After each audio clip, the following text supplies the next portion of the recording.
You didn't choose a situationship. You chose safety. And that one sentence is going to make you uncomfortable because somewhere inside you already know it's true. Look around. An entire generation is doing the same thing. Texting someone every day, feeling something real, but the moment it gets serious, the moment someone says, "What are we?" everything collapses. Someone pulls back, someone goes cold, someone suddenly needs space, and everyone calls it fear of commitment. But that is the wrong diagnosis. Commitment is not what Gen Z is afraid of. Connection is. Real, exposed, vulnerable, I see you and you see me connection. That is the thing nobody wants to say out loud. Because saying that out loud means admitting something much deeper, something that goes back further than any relationship you've been in. In 1969, a British psychologist named John Bowlby introduced something called attachment theory. His core finding was simple and devastating at the same time. The way you loved your first caregiver, the way they responded to you when you cried, when you needed comfort, when you were scared, that pattern became your emotional blueprint. You didn't choose it. You were wired into it before you even had language. And here is where it gets directly relevant to you.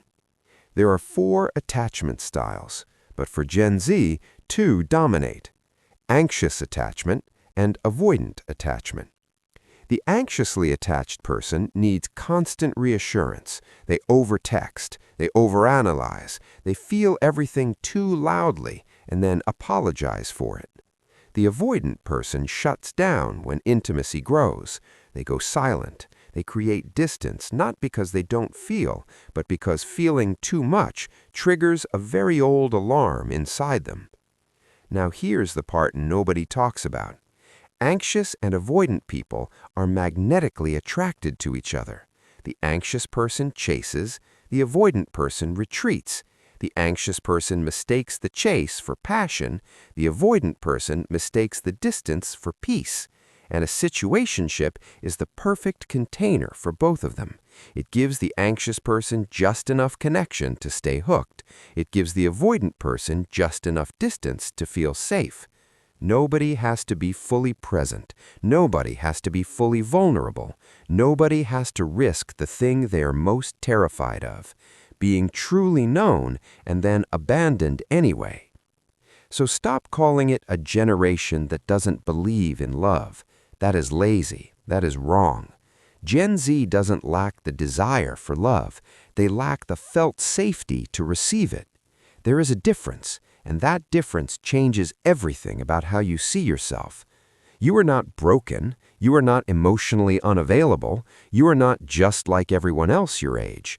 You are someone who learned, very early and very quietly, that being fully seen carries a risk. Maybe a parent was emotionally inconsistent, present one day, withdrawn the next. Maybe you loved someone completely and they left without explanation. Maybe you watched love destroy the people around you and decided, without deciding, that staying halfway in was smarter than going all the way. Your nervous system made a choice to protect you, and for a while it worked, but now that protection has become a prison. So how do you actually change this? Not with motivation, not with a decision, with nervous system re-education. Here's where to start. First, identify your pattern. The next time you feel yourself going cold, pulling back, over-texting, or suddenly needing distance, pause. Don't react. Ask yourself, is this present danger, or is this an old wound talking? Most of the time, it is the wound.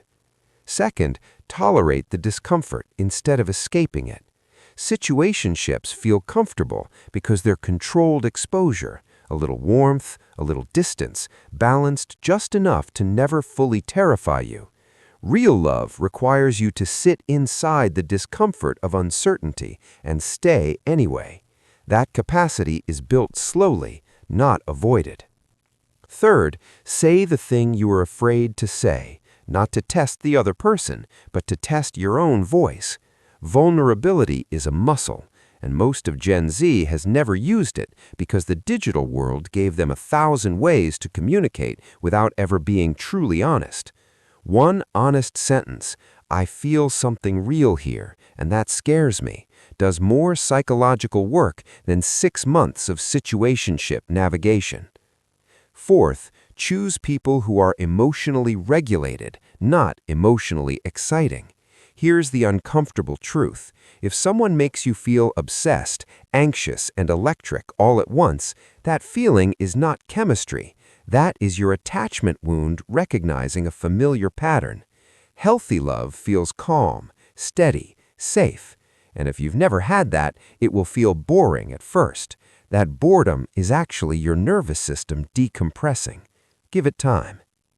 Here is what becomes possible on the other side of this work. You stop performing in relationships. You stop calculating. You stop managing how much of yourself to show. You become someone who can sit across from another person completely without an exit strategy. That is not weakness. That is the most courageous thing a human being can do. And here's the final truth.